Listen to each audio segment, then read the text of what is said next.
आप देख रहे हैं प्रदेश का सबसे भरोसेमंद news channel India news Rajasthan में हूं आपके साथ हेमंत कुमार। हमारी खास पेशकश बड़ी बहस में आप सभी का स्वागत है। आज हम बात करेंगे बिजली संकट की। देश के कई राज्यों में इन दिनों बिजली का बड़ा संकट बना हुआ है। राजस्थान भी इस संकट से जूझ रहा है। राजस्थान में बिजली संकट का असर साफ दिखाई दे रहा है। कोयले की कमी ने प्रदेश की चिंताओं को बढ़ा दिया है। तो आखिरकार इस संकट से निजात कैसे मिलेगी, लेकिन उससे भी पहला सवाल ये कि आखिर जिम्मेदार कौन है इस संकट का, क्योंकि देश के अलग अलग राज्यों में भी संकट को लेकर के दबी जुबान में बातें सामने आ रही हैं। इसी पर चर्चा करने के लिए हमारे साथ दो खास मेहमान जुड़ चुके हैं। आशीष चतुर्वेदी हमारे साथ हैं, भारतीय जनता पार्टी के नेता, और साथ ही साथ अमित पुनिया हमारे साथ हैं, कांग्रेस पार्टी के नेता। आप दोनों का बहुत बहुत स्वागत है। अमित जी, बिजली संकट बड़ा गंभीर संकट है और ये निश्चित रूप से केंद्र सरकार की जिम्मेदारी बनती है। कोयले का इतना बड़ा संकट आना, ये कहा जाए कि देश की राजधानी दिल्ली है और दिल्ली राज्य ये कह रहा है कि हमारे यहाँ 2 दिन का कोयला बचा है, ब्लैकआउट घोषित होगा। इनके राज्यों के मुख्यमंत्री, जहां बीजेपी की सरकार है, वो केंद्र सरकार को पत्र लिख रहे हैं, मुख्य प्रधानमंत्री जी से मांग कर रहे हैं, और बहुत सारे राज्यों की मांग तो विचारों की दबे जबान में आ भी नहीं रही है।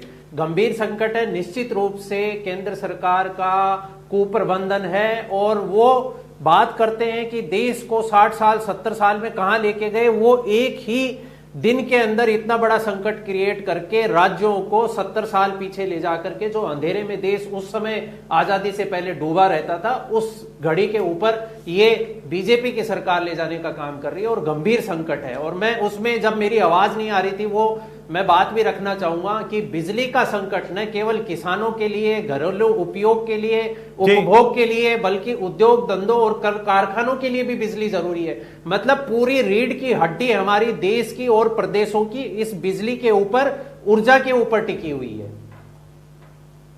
बिल्कुल। देखिए हेमंत जी, कल जो पावर सेक्रेटरी आलोक कुमार जी, उन्होंने बाकायदा कुछ राज्यों का नाम लिया है। उसमें राजस्थान भी शामिल है, उसमें पंजाब भी शामिल है, उसमें तमिलनाडु भी शामिल है, उसमें महाराष्ट्र भी शामिल है, उसमें उत्तर प्रदेश भी शामिल है। हाँ, इसमें जो है, इसमें भारतीय जनता पार्टी के राज्य भी शामिल, हरियाणा भी शामिल है, राज्य भी शामिल है, और अन्य जो लेकिन मेरा सवाल आपसे ये था सर, मेरा सवाल ये था नाम नहीं लिया आशीष जी, मेरा सवाल ये था कि हरियाणा के बिजली सचिव कुछ देर पहले कहते हैं, SCS PK दास कह रहे हैं कि 4-5 दिन का कोयला, उसके 1-2 घंटे बाद में आ जाते हैं डिप्टी CM, वो कहते हैं कि कोई कमी नहीं है हमारे पास तो आपूर्ति। ये कॉन्ट्रोडिक्टरी, ये बताता है कि कहीं ना कहीं इसको छुपाने की कोशिश की जा रही है। एक मिनट हेमंत जी, एक मिनट। या तो जब मैंने अपना स्टेटमेंट दिया आपने ध्यान से सुना नहीं। मैं कह रहा हूं जो कल सरकार ने बोला है, ठीक है, थर्मल पावर प्लांट के एंड पे 4 दिन का कोयला रखा हुआ है, इसका मतलब सरकार भी स्वीकार करेगी कि 4 दिन का कोयला है। और सरकार बहुत स्पष्ट रूप से करती है कि हमारे पास जो स्टॉक है कोल इंडिया के पास, वो 23 दिन का स्टॉक है और वो ट्रांसपोर्टेशन में है। इसका मतलब पैनिक क्रिएट करने की जरूरत नहीं है। और देखिए हेमंत जी, इसमें 2-3 बातें हमको इसका उजला पक्ष भी देखना पड़ेगा। अभी अमित जी बार बार कह रहे थे कि आपने 70 साल में जो हमने काम किया, ठीक है, उस पर आ जाएंगे आशीष जी। आशीष जी आपने बोला है कि हमने आजादी से पहले 15 मिनट से आप बोल रहे हो। आशीष जी आ रहा हूं ना, अमित जी 1 मिनट। आशीष जी वापिस आता हूं आपके पास में। अमित जी बताइए, बोलिए। शुक्रिया हेमंत जी। हाँ, आशीष जी ने बहुत लंबी बातें की, ये मुद्दे से भी भटक गए। इनका एक ही काम है भाजपा का कि मुद्दे से किस तरीके से ध्यान भटकाए। इन्होंने अपना पूरा समय लिया, मैं बीच में नहीं बोला, मैं भी कुछ समय चाहूंगा। ये मुद्दे से अलग लेके गए। अरे जब आप कुछ संवेदनशीलता तो रखो, आपकी संवेदनशीलता खत्म हो गई, आपको कुर्सी प्यारी है और कुछ नहीं चाहिए आपको। जब लोग बेचारे काल के ग्रास में समा गए, जब उनको ऑक्सीजन की जरूरत थी, जब उनको वैक्सीन की जरूरत थी, तब तो आपने दी नहीं, तब आप बड़ी बातें कर रहे थे। और जब लोग नहीं, मैं जाऊंगा क्योंकि ये हमारा आक्रोश है, सबका आक्रोश है, आम जनता का आक्रोश है सर। इसके अंदर लोग कितने काल के ग्रास के अंदर समा करके गए, जब जरूरत थी तब इन्होंने दी नहीं, और जब लोग सिमट गए उसके बाद में ऑक्सीजन सप्लाई कर रहे हैं। इसको मैं कनेक्ट करना चाहूंगा आज की स्थिति से। जब बिजली की जरूरत है, जब कोयले की जरूरत है, नहीं मिल रहा है।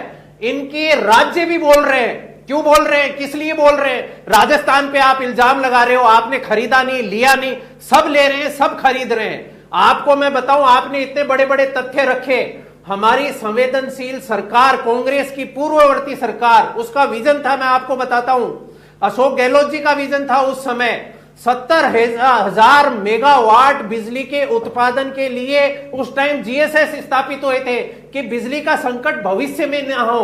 आपकी 8 साल से केंद्र के अंदर मोदी की सरकार है, वो कह रहे हैं हम अच्छे दिन लेके आएंगे। क्यों आप विजन लेके नहीं चल रहे हो? आप परिवर्तन करो ना, आप काया पलट करो ना, आप क्यों बिजली का संकट आ रहा है? जी, उन्होंने जो सवाल पूछा, ये आक्रोश की बात है। मैं इतनी देर तक नहीं बोला, इसलिए नहीं बोला। उसका जवाब तो दे दीजिए कि आखिरकार कोल इंडिया के जो चेयरमैन हैं प्रमोद अग्रवाल, उन्होंने ये कहा कि राजस्थान ने पूरे साल कोयला खरीदा नहीं, 600 करोड़ रुपए का बकाया भी नहीं चुकाया, और बारिश में के बाद अब अचानक से कोयला मांगने लग गए। जब आप अपने स्तर पर व्यवस्थाएं कर रहे थे तब आपके पास फिर कमी हो जाती है, कहीं ना कहीं मैनेजमेंट की दिक्कत हो जाती है, किसी और तरह की दिक्कत हो जाती है, तब आप केंद्र पर आरोप लगाते हैं। बीजेपी कह रही है ये वो आरोप की बात है ना कि झूठे तथ्यों और आंकड़ों के साथ में हेमंत जी वो अपने एक अधिकारी को सामने ला रहे हैं।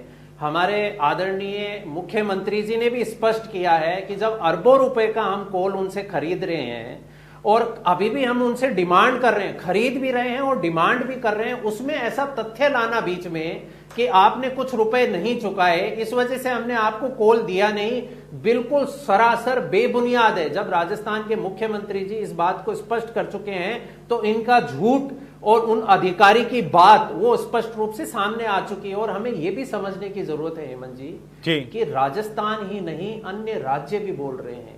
हमारे इस देश की, हिंदुस्तान की राजधानी दिल्ली है। दिल्ली एक चेहरा होता है ना केवल देश के अंदर बल्कि अंतर्राष्ट्रीय स्तर पे। वो दिल्ली कह रही है कि अगर आपने इस समस्या का समाधान नहीं किया तो 2 दिन में ब्लैकआउट, घोर अंधेरा, घुप अंधेरा हो जाएगा। ठीक है, तो भी आप कुछ नहीं कर रहे हो। आखिरी कमेंट अमित जी। सॉल्यूशन इसमें यही है, निवेदन यही है कि समय अभी है, समय की नजाकत अभी है जी। कोरोना की तरह लेट लतीफी में मदद देंगे, बाद में कोई काम नहीं आएगी। अभी जरूरत है, चलिए अभी जरूरत है और अभी ही मांग की जा रही है, तो केंद्र को भी देखना चाहिए। बहुत बहुत शुक्रिया आप दोनों का हमारे साथ जुड़ने के लिए, चर्चा में शामिल होने के लिए।